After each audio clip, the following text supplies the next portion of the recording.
नमस्ते दोस्तों इमेजिन करो आपने एसबीआई के म्यूचुअल फंड में सिर्फ 65,000 रुपए वन टाइम निवेश करे। और क्या आप इस बात को मानेंगे, यही रकम कंपाउंडिंग की पावर से आने वाले समय में लाखों रुपए बन सकते हैं। दोस्तों, आज सोशल मीडिया के दौर में भी बहुत सारे लोग ट्रेडिशनल इन्वेस्टमेंट को प्रेफर करते हैं, जैसे एफडी प्लान करना, आरडी प्लान करना या फिर अपना पैसा बैंक में ही पड़ा रहने देना। दोस्तों, इससे होता क्या है, हम लोग इन्फ्लेशन को सही से नहीं समझते हैं। दोस्तों, आप एक बात बताइए, जस्ट एग्जाम्पल, अगर आप 100 रुपए इन्वेस्ट करते हैं और महंगाई दर लगभग 5% है, तो एक्चुअल में तो आपको मात्र 1.5% का रिटर्न मिला, क्योंकि बाकी तो इन्फ्लेशन में चला गया। वहीं अगर आप म्यूचुअल फंड में निवेश करेंगे, जहां रिस्क के साथ साथ ग्रोथ पोटेंशियल अच्छा होता है, जैसे आप एसबीआई के इस फंड में 65,000 रुपए निवेश करते हैं, तो एक्सपेक्टेड कितना रिटर्न मिल सकता है, आइए देखते हैं। दोस्तों, इस फंड का नाम है एसबीआई लार्ज कैप फंड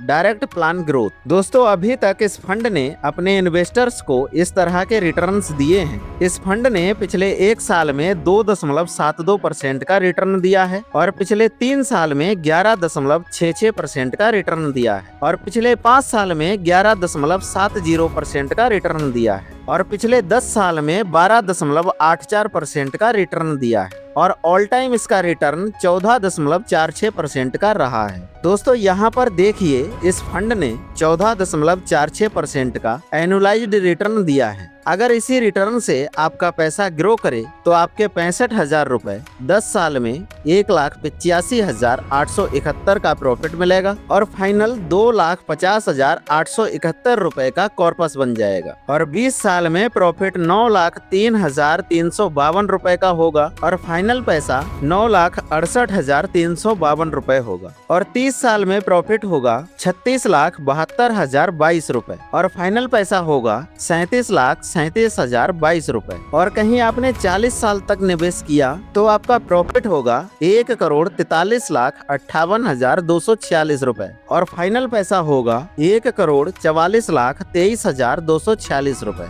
दोस्तों, यह कम्प्लीटली आप पर डिपेंड करता है, आप कितने टाइम के लिए निवेश करते हैं। आप जितने ज्यादा समय के लिए निवेश करेंगे, उतना ही अच्छा रिटर्न मिलने की प्रोबेबिलिटी बढ़ जाती है। लेकिन दोस्तों, एक बात याद रखना, हम आपको निवेश करने की सलाह नहीं दे रहे हैं। यह वीडियो केवल एजुकेशनल पर्पज के लिए है। दोस्तों, अभी तक आपने इस वीडियो में देखा आपके 65,000 रुपए कितने रुपए बन सकते हैं। लेकिन दोस्तों, पैसा बनाने के लिए आपको सही फंड लेना और सही स्ट्रेटेजी का होना बेहद जरूरी होता है। जैसे इस फंड की ही बात करें, तो यह फंड लार्ज कैप कैटेगरी का फंड है। लार्ज कैप कैटेगरी में ऐसी कंपनियां शामिल होती हैं जिनका मार्केट कैपिटलाइजेशन 20,000 करोड़ रुपए से ऊपर का होता है। इस तरह की कंपनी स्टेबल मानी जाती हैं। इस तरह की कंपनियों में निवेश करने से रिस्क थोड़ा कम हो जाता है मिड कैप और स्मॉल कैप कैटेगरी के मुकाबले में। दोस्तों, आइए थोड़ा इस फंड का टेक्निकल एनालिसिस करते हैं। दोस्तों, देखिए, इस फंड का एक्सपेंस रेशियो 0.87% है। यह एक छोटी सी फीस होती है जो फंड हाउस निवेश करने के बदले आपसे चार्ज करता है। दूसरा, इस फंड का फंड साइज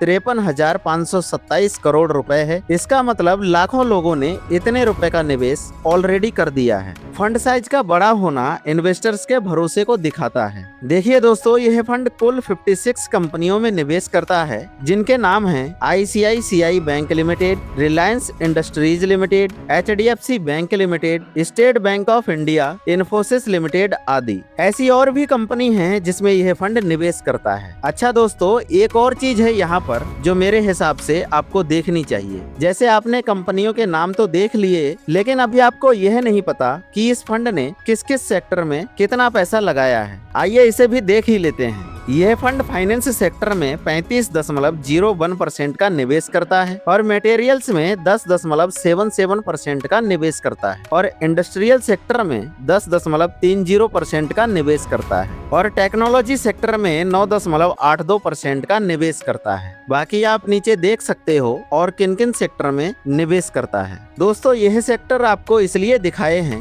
जिससे आपको पता लगे किस सेक्टर में सबसे ज्यादा ग्रोथ पोटेंशियल है और आप इन्वेस्टमेंट का सही फैसला ले सकें। दोस्तों अगर आप इस फंड में निवेश करना चाहते हैं तो मिनिमम निवेश राशि SIP के माध्यम से 500 रुपए है और लमसम के माध्यम से मिनिमम निवेश राशि 5000 रुपए है। मैक्सिमम की कोई लिमिट नहीं है, आप जितना चाहें उतना पैसा निवेश कर सकते हैं। निवेश करने के लिए आपको कोई भी डीमेट अकाउंट की जरूरत नहीं पड़ती है। आप निवेश के लिए SBI योनो ऐप या फिर किसी भी थर्ड पार्टी ऐप जैसे पेटीएम, ग्रो, एंजल वन आदि का इस्तेमाल कर सकते हैं। दोस्तों आपने निवेश भी कर लिया, रिटर्न भी कमा लिया, लेकिन जब आप रिडेम्पशन करते हैं तब आपको इनकम पर टैक्स देना होता है। आइए देखते हैं आपको कौन कौन से टैक्स देने पड़ सकते हैं। पहला टैक्स है STCG यानी short term capital gain tax, जो आपके 1 साल से पहले विड्रॉल पर लगता है। यह आपके कुल लाभ का 20% होता है। और दूसरा टैक्स है LTCG यानी long term capital gain tax. यह टैक्स 1 साल बाद आप कभी भी अपने पैसों को निकालते हो तब लगता है। यह आपके कुल लाभ का 12.5% होता है। दोस्तों अगर आपका कुल लाभ 1 साल में 1,50,000 से ऊपर होता है तब आपको यह टैक्स देना होते हैं। तो दोस्तों ये थी सारी जानकारी इस फंड के बारे में। बाकी दोस्तों अगर आपको इस वीडियो से कुछ वैल्यू सीखने को मिली हो तो हम उम्मीद करते हैं आप इस वीडियो को लाइक कर देंगे और अपने दोस्तों के साथ शेयर कर देंगे और चैनल को भी सब्सक्राइब कर लेंगे। दोस्तों एक छोटा सा disclaimer, mutual fund market risk के साथ आते हैं, इसलिए रिस्की होते हैं, तो सोच समझ कर निवेश करें। इस वीडियो में निवेश करने की सलाह नहीं दी जाती है। यह वीडियो केवल एजुकेशनल पर्पज के लिए बनाया गया था। Thanks for watching.